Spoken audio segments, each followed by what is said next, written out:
இது போகும் வழியோ வெற்று பாதை, திரும்பும் வழியோ வெற்றி பாதை. விரும்பிய இதயத்தை அடைந்திடும் பயணம் இது.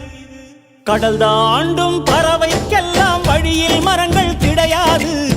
ஆனாலும் கண்டம் தாண்டும் சிறகுகள் வலிக்காது. மலையேறும் எறும்பின் கால்கள் வெயிலை மிதித்து உடையாது. மனதோடு காதல் வந்தால் மனிதா தடையேது.